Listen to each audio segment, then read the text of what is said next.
Hey there, 8th graders. I am absolutely thrilled to have you here for today's explainer. We are diving into something incredibly important today, and that is how to construct a truly brilliant research project. Now, I want to establish something right out of the gate. A successful inquiry project, it doesn't just happen by accident. It's never just a lucky break. A fantastic project is a deliberate choice. It's the direct result of thoughtful planning and really careful organization.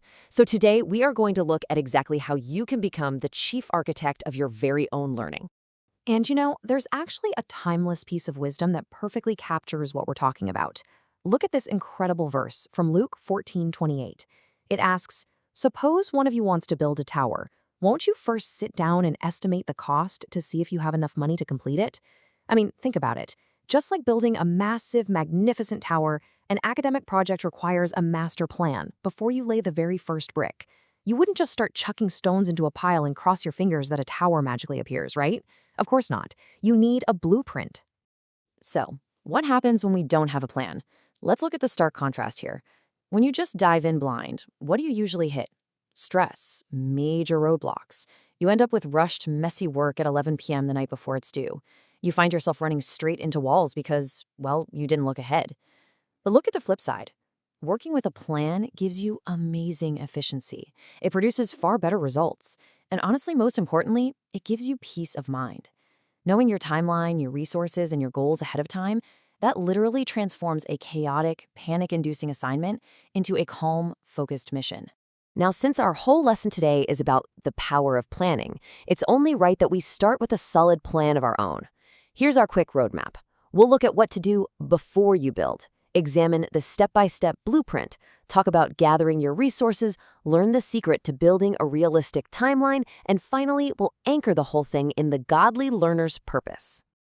All right, let's jump straight into section 1, before you build. Let's talk about planning in real life. Now, you might be thinking, okay, but isn't planning just busy work to get a grade in 8th grade science? Absolutely not. This is an essential life skill. Out in the real world, professionals everywhere use step-by-step plans to prevent massive failures. Whether it's a construction crew building a house, an engineering team launching the latest tech product, or even just a family planning a huge cross-country road trip, they all need a plan. Conducting research is exactly the same thing. By outlining your steps now, you are literally training yourself for real-world success. Okay, moving right along to section 2, let's look at the actual mechanics of the step-by-step blueprint. This blueprint is a total game changer. It takes a massive, intimidating project and just chops it down into bite-sized, totally manageable pieces. If you look at a big project as one giant mountain, yeah, it's overwhelming. But if you break it into 5 clear phases, super easy. Phase 1, select your inquiry question. Figure out exactly what you're trying to solve. Phase 2, gather your sources. Go find the info. Phase 3, take detailed notes.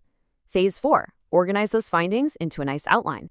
And finally, Phase 5, present your results, whether that's writing an essay or giving a speech. Following this exact sequence keeps you moving forward so you never feel lost. Let's actually look at a real-world example so you can see this blueprint in action.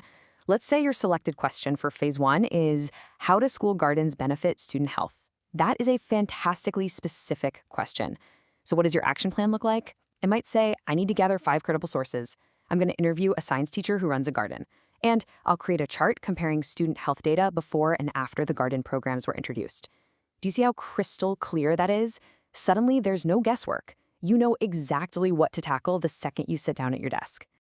So, now that we have our blueprint, we need our materials. Let's move to section 3, gathering your resources. You can't build a strong tower with just one type of material, right? Before you start writing, you have to decide what tools you're going to use. And trust me on this one, a great researcher never just relies on one single tool. You've got informative books, credible websites, personal interviews, data surveys, government reports, scientific studies, the works. For instance, if you were researching electric cars in cities, you wouldn't just read a car company's website. I mean, they're trying to sell you a car. You'd want to mix in government reports on city traffic and maybe environmental studies on air quality. Mixing these different types of sources built a much, much stronger project. But wait, let me pause right here and ask you a super important question. What happens if your primary source just falls through? What if that teacher you are all set to interview suddenly gets sick and cancels? Do we panic? No way. Roadblocks like this are perfectly normal. Actually, they happen to professionals every single day. A wise architect always anticipates problems and builds backup options right into the plan. If your interview falls through, what's your backup? Maybe you find a recorded interview online, or you pivot to doing a data survey instead. Always have a plan B in your back pocket. All right, ready for the ultimate secret to academic success? Here is Section 4, Building a Realistic Timeline. This is all about time management. Let's say your big project is due in 14 days. If you wait until day 12 to start, you're going to be stressed and your work will definitely suffer. But look at this schedule. Days 1 through 4, you're purely researching, just gathering sources and taking notes. No pressure to write perfectly yet. Days 5 through 7, you're just drafting the initial paper, just getting ideas out. Days 8 through 10, you revise and edit. Days 11 and 12, grab a friend for peer feedback. And finally, days 13 and 14, you just polish it up. By matching your workflow to your due date like this, you eliminate the panic entirely. You've got plenty of time for every single step. And now we're going to elevate our whole lesson. Here is Section 5, the Godly Learner's Purpose. This is really a philosophy for life. I want to share this incredibly powerful scripture with you from Romans 8:6-7. It says, "The mind governed by the flesh is death, but the mind governed by the Spirit is life and peace." As you are planning, organizing, and developing your intellect, this right here is the spiritual foundation you have to stand on. Maintaining a spiritually minded focus, yes, even when you're doing something like scheduling a school project, is what ultimately leads to true life and deep peace. And this brings us to the absolute core of the HeroesMart Academy Godly Learners philosophy. We intertwine biblical morality with your education for a very, very specific reason, because education without morality can actually hurt. Think about it. It's like handing someone a powerful tool without teaching them how to use it safely.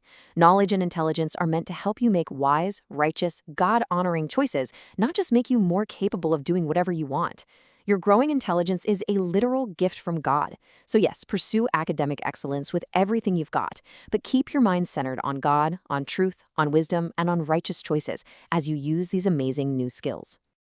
Okay, it is officially your turn to grab a hard hat and get to work. Here is your blueprint homework.